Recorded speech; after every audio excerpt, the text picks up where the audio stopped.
There was an incident after the game on Sunday. Is there anything that you wanted to say about that? Or yeah, for sure. First of all, I would like to apologize, obviously, to the fans, to the fan base, the Raider Nation. I made a poor judgment out of frustration, and that's not an excuse. I've got to be better than that, and I've got to hold myself to a higher standard. And in that moment, I didn't. I'm sincerely apologetic, and I'm very sorry for doing that. And I just want to make it known that those things will never happen for me again. Well, finally heard it. And honestly, look, I've always been a person to confront people, and as long as people admit their fault and give an explanation that they understand what they did and why it was wrong, and understand the thing that they need to do to be able to have it not happen again in the future, I'm pretty chill. I'm like, all right, you know what? I'm going to let this slide. You apologized. Let's move on. And that's what I'm going to do. I hit Geno hard.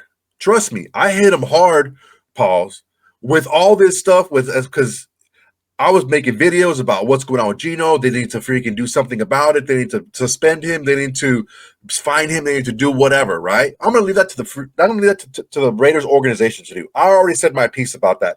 As far as Geno himself, he apologized. It looked like it was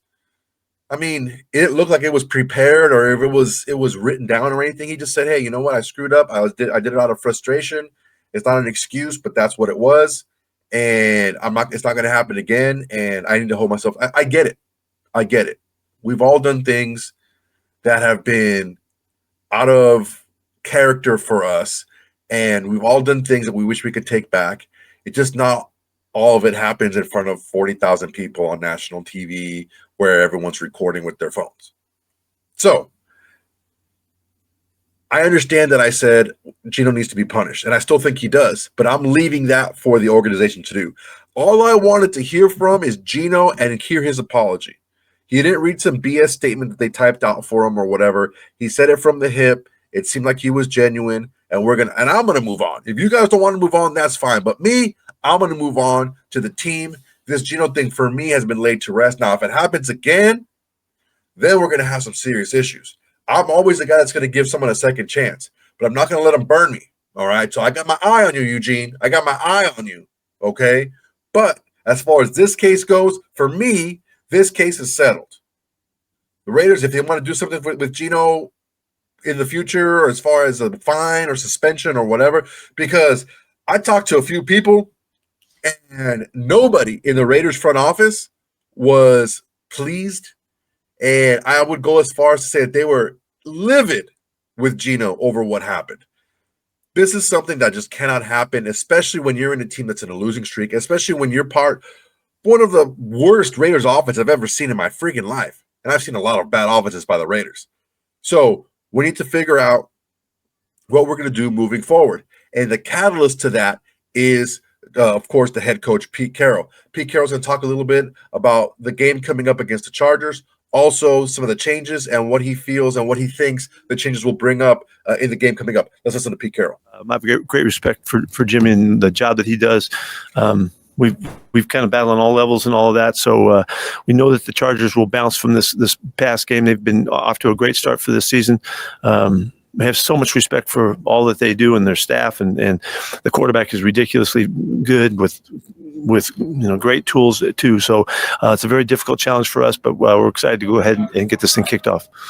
What were some of the takeaways you had with them in the Monday night matchup earlier this season that you think will maybe help head into? Yeah, that was a good ball game that we got big played. You remember the big touchdown pass that made a difference. It was a close game, hard fought. We saw the running back. He's legit, and so we feel like we have a good sense for them. They probably feel the same about us. What have you sensed as the overall feeling since the changes have been made from the team? Well, let me get to Wednesday, okay? It started fine. All of the meetings and all of that has gone fine. We've adjusted some things to the way we wanted to do it, and let us get a couple of days of practice. I'll let you know. Sorry, I guess it's hard to ask this without asking specifics, but was there things that you saw from the Jaguars that they did to the Chargers that could help you guys prepare? Yeah, they played a dominant football game. I mean, all aspects, from the opening kickoff all the way throughout, they were just on their stuff, and it was really impressive. They ran the ball really well as the day went on, but they took advantage of opportunities, and God, it was really a great football game for those guys. They got to be happy as heck about that against such a good club. Scores play into this, but over the last 3 games, you guys were a 70% pass team compared to run team. I would imagine Scores have a lot to do with that. Yeah. Really, it's falling behind. Right? It's really that's what gets that in that kind of a slant. Look what happened to these guys, the Chargers last week in their ball game. The same thing, because we both would like to run the football, but you go down 14 and 17. It's really hard to stay with that. What are you hoping, or what are you anticipating to see out of the offense under Greg Olson? I'd love to see us be really clean with what we're doing. Again, utilize our guys. I want to see our just the tempo of everything to be where it's supposed to be, and hopefully we can protect the quarterback so he has a chance, and we'll do that in a variety of ways. But I'd just like to see us cleaner, operate with an urgency that gives us a chance. When you look back on the film, obviously, going against one of the best defenses in the league, and Cleveland last week, and Myles Garrett, a potential defensive player of the year, but just from like a schematic standpoint, what did you see were kind of like the breakdowns in terms of the pass protection on Sunday? Well, we attended to him in a number of ways, and he's still really good and made some plays, but we didn't hold up on the others away from him as well as we needed to. We thought we would better than we did, and so the approach, the plan was to take care of him certainly, and then but we needed to hold up in the one-on-ones on the other side of the line of scrimmage, and it was hard. They just did a great job. They got us up front. And what are you hoping to see in these final 6 games? What are you hoping to see out of the team that could be potentially beneficial going into the offseason? We need to make progress right from the get-go. I mean, every game we go out, we're trying to win every football game, and we're going to continue to only look at it in that manner. But we need to make progress. We need to get cleaner. We need to make sure that we're functioning at a really high level. And if somebody can beat us doing that, then they do. You plan on only being upstairs in the booth or on the sideline? He'll be on the sidelines. Very good. Thank you. Well, that was pretty direct. And the answer to the question of what are you looking for moving forward, and Pete Carroll saying we need some, development, some improvement, right? That shows me that the message has been sent, and it's clear that you need to play young players, and we need to develop, and we need to advance, and we need to progress the development of these younger players. There's some kind of rumblings that the Chip Kelly offense was not just an issue with personnel, that it could have been a lot of issue with Chip Kelly himself. We'll get into that in a future video, but it seems like there was some disconnect, and there may have been some more, maybe some headbutting, going on behind the scenes, where, Chip Kelly, being the offensive coordinator who was handpicked by Tom Brady, wasn't really jiving with what Pete Carroll wanted to do. And then on top of that, he wasn't good at what he was trying to do. I don't know, man. It's a big old mess. I know that Ole is a guy that can go in there, clean things up. He's a student of the game. He doesn't have a huge ego. He's a teacher more than anything. Chip Kelly was one of those guys that was out of the mold, different from the mold of the other coaches that have been hired, where he wasn't necessarily a strong teacher and a developer. He was a play caller, and that's something that was really bothersome for me. And initially I wanted to kind of look over it to say, you know what, he had a better year with Ohio State. Maybe he's looking to turn things around. But ultimately, he just wants to call plays. He doesn't really seem like he was interested in any type of development or anything like that. I really have a strong belief, and I'm not going to say anything further, but I have a strong belief that the whole JPJ to guard was Chip Kelly. There is an opportunity right now for this team to salvage some jobs. And I'm not talking about, Eugene or anything like that. I'm talking about maybe some of the coaches, Brendan Carroll specifically, because if there's a disconnect in the play call and a disconnect from the play call to the protection, that could be a big issue off of what's happening, especially when you're not playing guys that probably should play, right? Like maybe it was, I don't know. There's a lot of stuff happening behind the scenes, and the Raiders are notoriously tight-lipped about this type of stuff. Notoriously won't talk, won't spread rumors. They're all about just kind of working their business underneath the surface and not really talking about that type of stuff. So there is a world, okay, there is a world where even if the Raiders lose out, but they are more competitive in their games. I'm just follow me down the rabbit hole here, okay? Let's say they win one game or 2 games more or whatever. They would finish with 3 wins, 4 wins, but they're competitive in all their games. They're not getting skunked. They're not only scoring 10 points. They're not getting no points and under 100 yards against the Chiefs, stuff like that. But they're competitive and everything just looks cleaner. There's a world where Pete Carroll and Brendan Carroll and Geno and a lot of these other guys can be back next season. I'm not advocating for it. I'm not against it right now. I'm saying let's look if Chip Kelly was a problem, okay? Let's look at what these other guys are doing now, right? Brendan Carroll, you're running out of excuses, man. And I'm telling you right now, Tom Brady's got some egg on his face because Tom Brady is the guy that said yes to Geno and yes to Chip Kelly and no to Sam Darnold. And that doesn't seem like a good idea right now. Doesn't seem like a good choice, right? It doesn't seem like good decisions. So, Brendan Carroll, you're next, okay? You're the next guy in the pecking order when it comes to the old offensive regime. Now I'm talking about the old regime, but the coaching staff that was put together in that iteration before the season started. So he's got a chance now. He's got 6 games. He's got 6 games to go out there and prove what he's got. Can he develop the young guys? Can those guys go out there and play as a unit? Can this offensive line look better? I honestly don't care. Just like I don't care the names on the backs of the jerseys, I care even less who the coaches are, as long as they can coach, as long as they can teach and develop and keep the guys playing together. I don't care. That's the thing. A lot of people care who the coach is. I didn't care that Josh McDaniels was the coach. I was kind of, skeptical, but I said, you know what? I was optimistic and let's see what happens. But I didn't care. A lot of people were like, oh, I hate him, this and that. I don't give a shit. I don't care who it is. I don't care who's playing. I don't care if Tom Brady gets down from the booth and goes in and starts playing quarterback. As long as we win, I don't care. So if these guys, if these coaches can show what they're doing and that they're worth it and they're going to be able to develop young talent, then yes, I'm on board for keeping them around. If not, then they got to go. Now, let's listen to the entire interview with Geno Smith when he gave the apology because there's a lot of other good stuff in there as well. Geno Smith here at his presser. Good afternoon. Geno, I'm sorry. I guess we're gonna have the same question. Just Geno, just your initial reaction of the team moving on from Chip Kelly, and that's 2 coordinators gone in the last 20 days.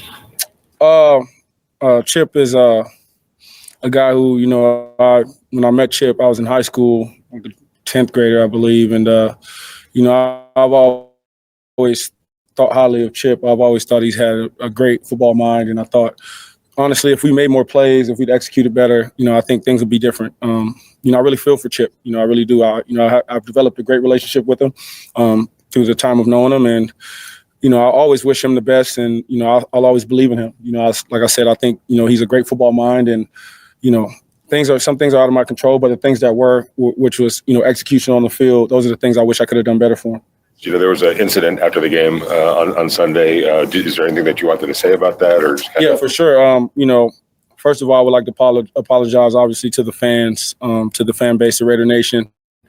I made a poor judgment out of frustration, and that's not an excuse. I've got to be better than that, and I've got to hold myself to a higher standard. And in that moment, I didn't. I'm sincerely apologetic, and I'm very sorry for doing that. And I just want to make it known that those things will never happen for me again. What changes are you looking for from the offense in these final weeks? Yeah, scoring points, man. We got to score more points. We got to be more efficient in all areas: passing game, running game, our third down, our red zone. The entire game has got to be better. And so, we want to just go out there and play clean football. Limit the mistakes and put points on the board. Man, we have to. We got to help our defense out. They've been playing tremendous games, and I feel like a lot of times we haven't held up our side of it. So we got to go out there and execute, and that's the main thing. Do you have a history? Sorry about that. Same question. Obviously, you have a history with Greg Olson, dating back to Seattle. Can you just talk about some things that you kind of dealt with him there that really showed you how good of an offensive mind he could be? Well, just getting to know Coach Ole, and like I said, he's been a coordinator here previously. He's been in the league and been around the NFL for longer than I've been living. He knows the game. He knows what he's looking that. He understands how to call games. He was helping, with all the game plans and stuff. So he's right in the thick of it. And for him to now, be calling plays again for the Raiders, I don't know if this is second or third time, but, I know he's done it before. I have great faith in him and tremendous confidence in him. I know he knows what he's doing.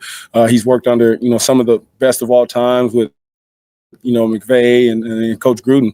And so, we understand what Ole brings to the table, and we got to go out there and execute for him. Communication-wise, in terms of somebody different talking to you, is there a feel-out process with that? And can you take care of that in practice this week, or does it have to be done Sunday? Yeah, the repetition that we get this week is going to be vital. The more I can hear him calling the plays in my head, the more we can communicate, on the sideline. And it'll be different than what we've been doing because he's now going from quarterback coach to play caller. So there's going to be some different dynamics, but those are things we'll work through, and we'll, as time goes on, we'll get better at. Could you describe the confidence level that you and his team still have in Pete Carroll and his vision for the organization, despite, where the record stands right now? Tremendous confidence in Coach Carroll. He hasn't changed not one bit, since he's gotten here. Coach Carroll is the same guy every single day. That's what you can appreciate about him, no matter what the situation is. It doesn't dictate his mood or his, his effort or just the juice and the energy he brings to the building. And so for us, man, we just got to, like I said, man, continue to believe in what he's preaching and continue to hold the rope, which you guys are doing. Guys are in the weight room working hard, in the classroom studying, working hard, and we're really trying to turn it around and get better as a team. And so Coach Carroll's doing the right thing, and we got to keep following him. A couple of days ago, Pete Carroll was asked, how can these rookies get more on the field? And he said they have to earn it in practice. Obviously, you have 2 rookie receivers. You have a lot of rookie offensive linemen still trying to earn reps. What do you believe they can do to continue to build progress and get those reps? Yeah, just continue to work hard and, eventually, it happens. There's not like a cookie cutter scheme to where, each guy's got his own, learning curve, and everyone's got to, grow at their own pace. But like I said, when you got young players, you want to, at least try to get them in there as fast as possible. And so the opportunities are coming up for those guys, and they've been working hard, and, they're preparing themselves to go out there and execute, and they've gotten better throughout the season. So they just got to stay at it and keep doing what they're doing. Well, this was a game like last week. How difficult is it to trust that when you drop back, you're going to have time? Like, you're going to be able to have time to do what you have to do. And, like, when you drop back, is there like a thought of, like, I just have to get rid of the ball right now? Yeah, you always have to feel the pressure. Obviously know if you're hot or not. So that's understanding of protections and knowing who's blitzing and who's not. But you got to feel the pressure, and I try my best to not get the rush. Similar to the Browns, you got to speed up the process, and so those are the things that I tried to do last week. Obviously, wasn't good enough. What did the Chargers do to you in the first meeting, and what were you able to learn going forward to take that this week? They did a good job at mixing coverages. They disguised some things. They had a good plan for us. It was different than what we had seen the week before, and they did a good job at it. They executed well. So looking forward to this matchup. How does the dynamic change for you with Olsen being on the sideline, going to be calling the plays as opposed to being up in the booth? Well, the play caller will now be, right next to me. So I think the communication, I won't have to get on the headset or, talk on the phone. I can just talk directly to him. And other things we'll have to figure out as it goes. It's the first time he's calling plays for us. So for me particularly. So I'll have to learn those things as we go. Do you think it'll be beneficial for him to be there and be able to just communicate right away instead of getting on the headset like you mentioned? Yeah, I think so. I think there'll be a lot of benefits. And I think, again, Ole's a guy who's done it. And I think he knows what to do and how to do it. So I expect great things. Thank you, guys. Again, like I said, Geno Smith apologized. He seemed contrite. He seemed to be genuine with his apology. I'm not going to argue with anybody on how they feel, okay? You feel a certain way, that's perfectly fine. I'm not going to sit here and tell you guys how to feel. I'm telling you how I feel and what I think. My big thing is people make mistakes as long as they atone for the mistake, and it's very specific. You have to say you're sorry. You have to explain that you understand what you did, why it was wrong, and what you can do to help not happen in the future. I think Geno Smith did that. I wasn't prepared on a piece of paper. Some intern or secretary didn't type it up for him. It was him straight from the hip. I think that this is what we needed right away. If this would have happened like on Monday when Pete had his presser, if he called like a quick presser to address the situation, then I wouldn't have been so hard on Eugene. But honestly, him not saying anything and kind of the Raiders kind of keeping it quiet and sweeping it under the rug, and then on top of that, the media members not asking Pete about it on Monday, that was kind of a bummer for me. But look, we see it here. He addressed the media. He addressed it. I think with Ole in there, I think it's going to be a lot smoother operation. Do I have any type of inkling that we're going to win this game? I don't know. I don't think so. I think going off the record of how they've been playing in the past, I don't know how much difference it's going to make with one person, Greg Olsen, but we'll see, man. Stranger things have happened. Again, it's a game that's in the division. Those are always kind of funky, and there's always a lot of Raider fans in LA. So, I mean, you never know. There might be more LA fans, there might be more Raider fans in Los Angeles than they've been in the past few Raiders home games. We don't know. It could be more of a home game for the Raiders than their home game. But we'll see, man. Ultimately, for me, this situation is set to rest unless Geno Smith has another screw up, and then I'm done. Done. Okay? I like to give people a chance. I think people have made mistakes. I've made mistakes in the past. I'm sure everyone here has as well. And as long as you apologize and you're able to give a sense that you're genuine and you're being heartfelt, I'm good with it. Let's move forward. Let's see what happens. Again, it's a big 6 games coming up, man. We have a lot to coach for. I don't feel like we have to win all these games or the majority or half or even a couple to have coaches show that they should be around. We're looking for improvement. Is this team built to win now? No, it's not. It's not built to win. It's built to develop for next season and going forward. I think Pete Carroll sold a bill of goods that he can win now. He didn't have any help from the offensive coordinator and Chip Kelly from what I'm hearing. And maybe it was a kind of a clash of styles. But ultimately right now, there's a lot of people on the hot seat and a lot of people need to prove that they can be developers and teachers of the game. All right, guys, that's my time for today. Really appreciate you guys watching. Go ahead and like, comment, and subscribe to this video. It's the next way to support the channel, and it's absolutely free. On top of that, we have the Shield Society. Shield Society is a membership. It's $5 a month. You get some freebies. You get some perks. It's really cool, man. If you want to do it and can do it, I would appreciate it. Awesome. If not, or you don't want to, that's fine too. I'm still going to try to give you a video every single day. All right, guys. Thanksgiving is coming up. I really appreciate you guys. I'm thankful for all of Raider Nation. You guys come on here. Even the guys that freaking grill me for no reason or try to give me those gotcha moments. Whatever, man. I'm still thankful for you guys too. As long as you're watching, you're commenting, liking, and subscribing, I'm down with it. And I hope you guys are down with the content that I'm making. All right, guys, that's my time. Till next time, everybody.